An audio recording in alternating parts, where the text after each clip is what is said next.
Hey, Shalom, Akim, Shalom. First and foremost, I want to give all praise, honor, and glory to Yahweh Ba'ashem, Yahweh Shai, Ba'ashem Rakak, Kodash. And I want to say double honors to the apostles and the elders, a great millstone that rule well. And Shalom to the hopeful elect out there teaching this word in sincerity and truth, in the hopes that we may edify and feed the lambs of Yahweh Shai, especially in these last days.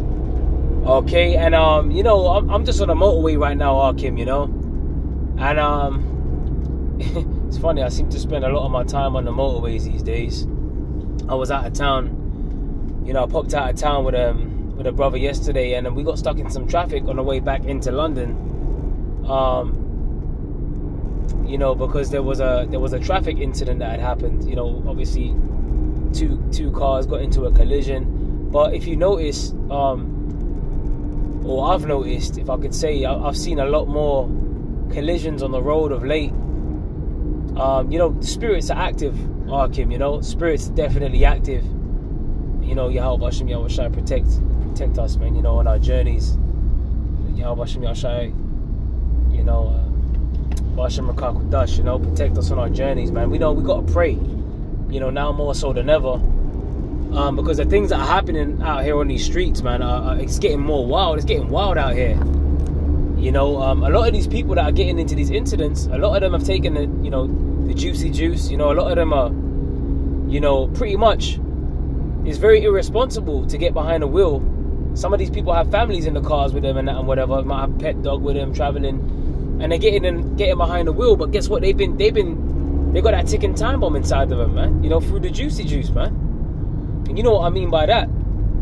A lot of you people that lined up, because you know the scriptures speak about you know, never trust in thine enemy, man. But a lot of our people, they actually trusted in their enemy. All right, they were in the line, you know, they held out their arm and they got stabbed up with it. Then they're getting behind the wheel, and you're having a lot of these. And I'm not saying that's the sole reason for these collisions, but I have noticed that there's a lot more incidents on the road. But the scripture does say, because iniquity shall abound, that the love of many shall wax cold. You know, you got a lot of people out here, you know, they're getting triggered a lot more easier. Road rage. People getting out of their cars, arguing, wanting to fight each other over the smallest of things.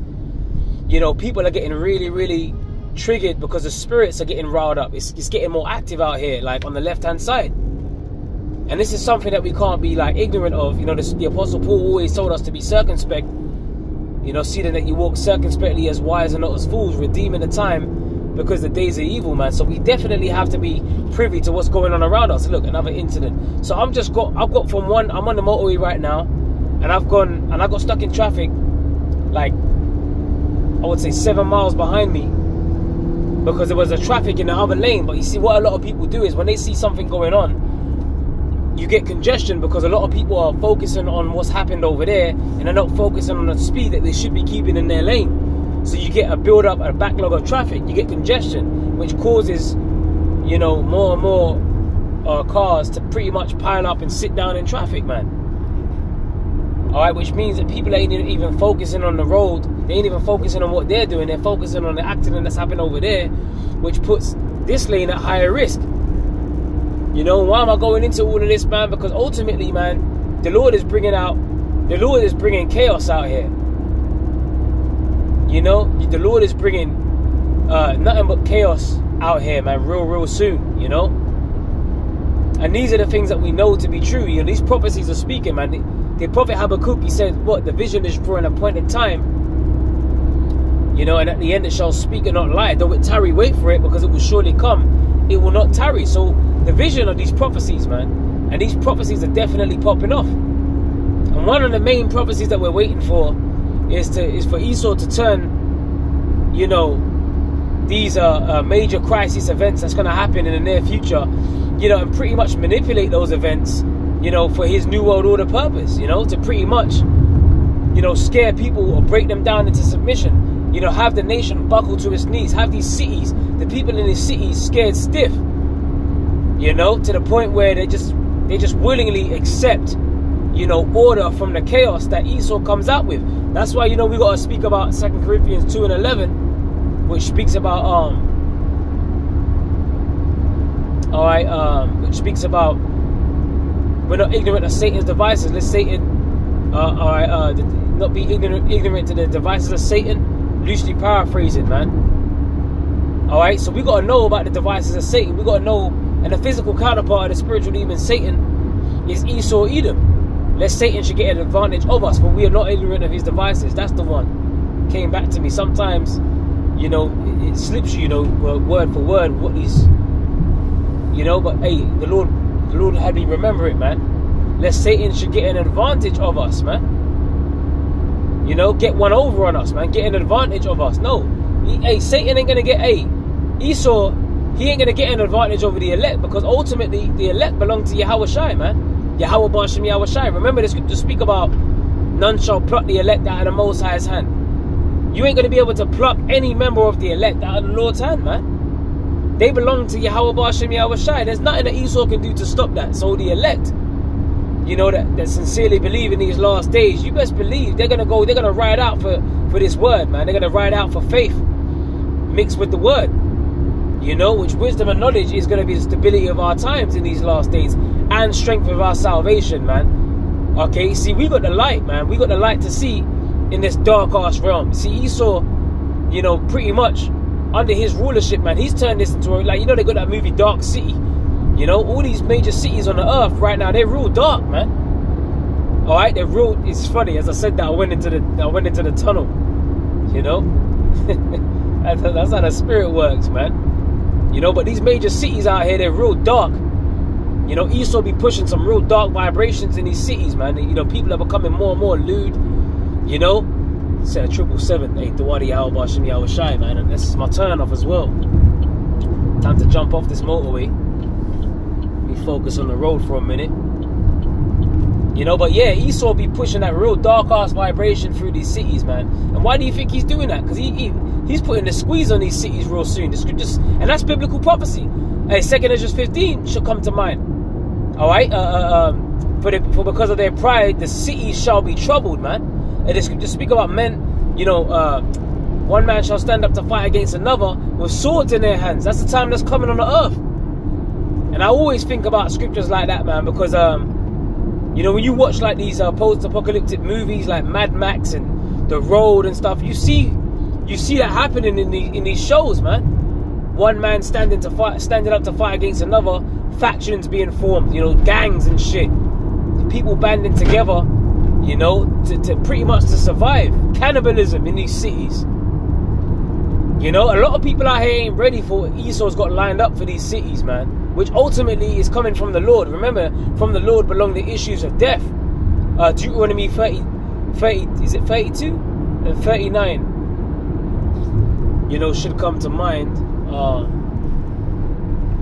Damn, where's my other phone? Because I will pull up that scripture. But it says round about. I think I got it here. There you go. There you go. I got it right here. Let me see if I can pull up that scripture while I'm on the road. What's it called? Deuteronomy. I kill and I make alive, right? That's the scripture I'm gonna try and get right here.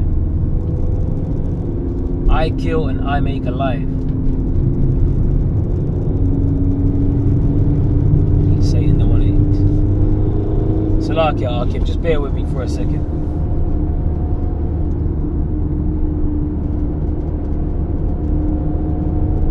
Right, here we go. Yeah, Deuteronomy chapter 32 verse 39. I had it right in the first place, but that's okay. I'm going to read it word for word. It says, Deuteronomy chapter 32 verse 39. See now that I, even I am he, and there is no God with me. I kill and I make alive.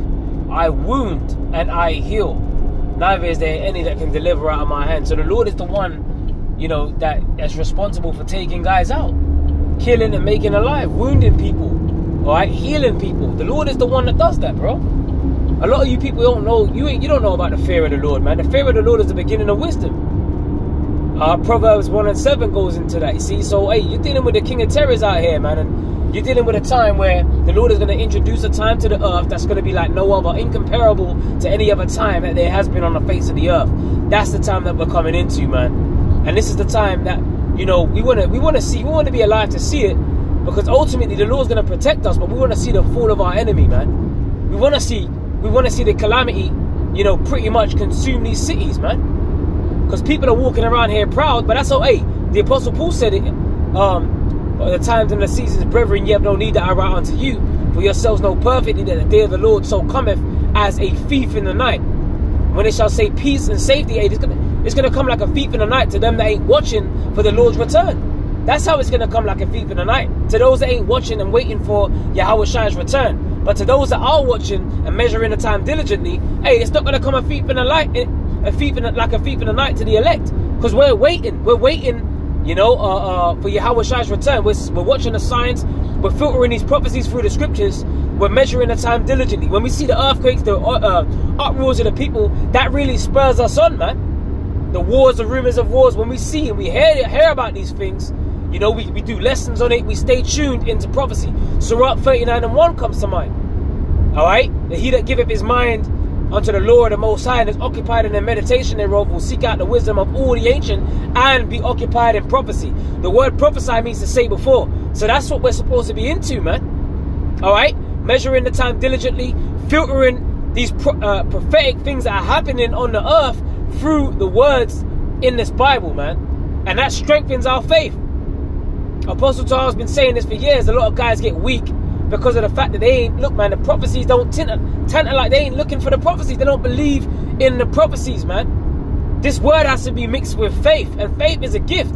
That's why we got to earnestly contend for that gift that we have called faith. That's been given to those that believe, man. All right? So we got to exhort one another, man. Do this work. Hey, stay plugged in. And Salaki, excuse me, I couldn't do a video yesterday because, you know, I had some business to take care of, which ultimately this is our main business, man, you know, but I was super tired, you know. Hey, Lord willing, Yahweh Bashim, Yahweh Shai, forgive me, you know what I mean, but Lord willing, I must try and do a couple videos today, you know what I'm saying. Stay plugged in, man, stay plugged in. Hey, Psalms 51, man, hey, cast me not away from thy presence and take not thy Holy Spirit from me, man. That's what we pray to Yahweh Bashim, Yahweh Shai. This is about, the Lord wants to see us fight to stay in the Spirit. The Lord actually wants to see us fight for our crown, man. Didn't the Apostle Paul say that? I have fought a good fight. You know, I have finished my course. I have fought, you know, I have, henceforth there is laid up for me a crown of righteousness. How you think you're going to get that crown if you ain't standing stiffly for the name of the Lord, man? To stand stiffly, that means that we got to put up a fight, Arkim, you know? So we got to keep going, bro. You know? I don't know, just to lamb back off the spirit. You know, what's going on right now, you know, what I'm feeling to speak on through the Spirit is, you know, just exhortation right now, man. Even for myself, you know, because, hey, I'm fighting, Arkin. I'm still in the fight. Hey, the apostles, the elders, they're still in the fight. We're all fighting a good fight of faith, man.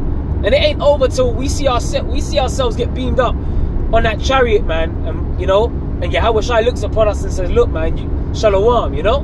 We ain't there yet, so we're still fighting, Arkim, you know. It's still a fight. You know, but hey, the Lord has given us the ability to fight, so we got to be thankful for that. We got to be more grateful, man, because the Lord could have had us out here bugged out in the world, man, doing all kinds of madness, dyeing our hair blonde and all kinds of shit, jumping around to drill music, being a straight demon like a fucking GMO baby, man. Emotional as hell, wanted to take another Jake out just because he looked at you the wrong way. Being emotional, man. Like, look, the Lord has really, like, put a manly spirit. You know, you know, the Lord said he would gird up our loins like men. You know, the Lord, he's demanded of us, man. Gird up thy loins like a man. The Lord has demanded that we be men and we stand stiffly for his name, man. We can't bitch up now, man. We're at the end of this. Okay? In a matter of months, Esau could push the CHIP hot and heavy. You see how quick they move with the lockdown. Revelation 12:12 should come to mind. The devil coming down onto you having great wrath because he knoweth that he have but a short time. That's the time that we're in, bro. So at any moment, we're supposed to be in the mindset, any moment this devil could move. Quick. He could move with this, man. This NWO. You know? Put man's in lockdown again. Come up with some next virus. Some next strain of the CVID. Which he already has been doing that. But they can really push it and push it, you know, full throttle, man. And then off the back of that, the reaction to that, the order from that chaos could be the chip. The mark of the beast, man. This guy moving so fucking close to the vehicle, man. Damn. You got some demons out here, Arkim, man. We have to stay prayed up in these last days, Arkim. We're at the end. Alright? So with that, man, just a few words of exhortation. Lord willing, it was edifying. And I'd like to say, Qal Halaliyam La Yahweh Ba'Hashem Yahweh Shai Ba'Hashem Rakak Dash. Double honors to the apostles and the elders of Great Millstone that rule well, and shalom to the elect fighting the good fight of faith. Shalom.